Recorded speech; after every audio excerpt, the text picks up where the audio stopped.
வணக்கம். நான் உங்கள் பிரஸ்ட் ஃபீடிங் கன்சல்டன்ட் கோகிலா பேசுகிறேன். இப்போ மார்க்காம்பு வலி, மார்க்காம்பு புண்கள் வராமல் குழந்தைக்கு எப்படி பால் கொடுக்கலாம் அப்படின்னு பார்க்கலாம். இப்போ இந்த ஃபோட்டோவில் காமிச்சிருக்கிற பேபியை பாருங்கள். குழந்த வெறும் காம்பை மட்டும்தான் வாயில் வச்சுருக்கு. குழந்தைக்கும் அம்மாவுக்கும் இடையில நிறைய இடைவெளி இருக்குது. குழந்தையோட நாடி அம்மாவோட மார்பகத்தை நல்லா க்ளோஸாக டச் பண்ணல. மோஸ்ட் ஆஃப் த ஏரியோலா, அதாவது ஏரியோலா அப்படின்னா மார்க்காம்புக்கு பின்னாடி இருக்கிற டார்க் போர்ஷன், அந்த மோஸ்ட் ஆஃப் த ஏரியோலா குழந்தையோட வாய்க்கு வெளிப்புறமாக இருக்குது. இந்த மாதிரி குழந்தைக்கு பால் கொடுத்தா மார்க்காம்பு வலி, மார்க்காம்பு புண்கள், மார்க்காம்பு வெடிப்புகள் வர வாய்ப்பு இருக்குது. இப்போ ரெண்டாவது படத்தை பாருங்கள்.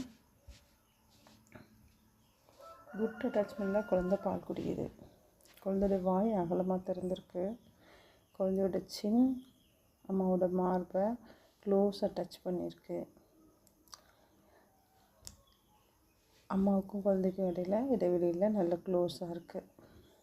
இந்த மாதிரி குட் அட்டாச்மெண்ட்டில் பால் கொடுத்தீங்கன்னா இந்த மார்க்காம்பு வலி, மார்க்காம்பு புண்கள், மார்க்காம்பு வெடிப்பு இதெல்லாம் வராது. ஸோ எனக்கு புண்ணு அதை எப்படி சரி பண்ணணும் அப்படின்னு கேட்டிங்கன்னா, தாய்ப்பால் மட்டும் ஸ்க்யூஸ் பண்ணிவிட்டு ஒரு 2 drops அந்த காயத்தின் மேலே அப்படி போட்டுருங்க.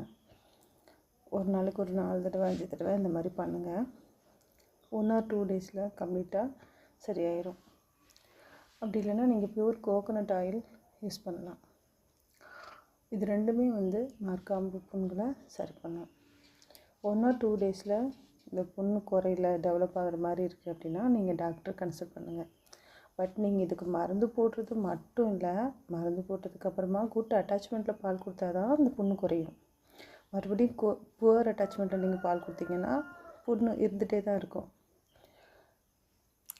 குட் அட்டாச்மெண்ட் எது, புவர் அட்டாச்மெண்ட் எது அப்படின்ட்டு அடுத்து நான் ஒரு வீடியோ போடுறேன், அதை நீங்கள் பாருங்கள். தேங்க்யூ. Happy feeding.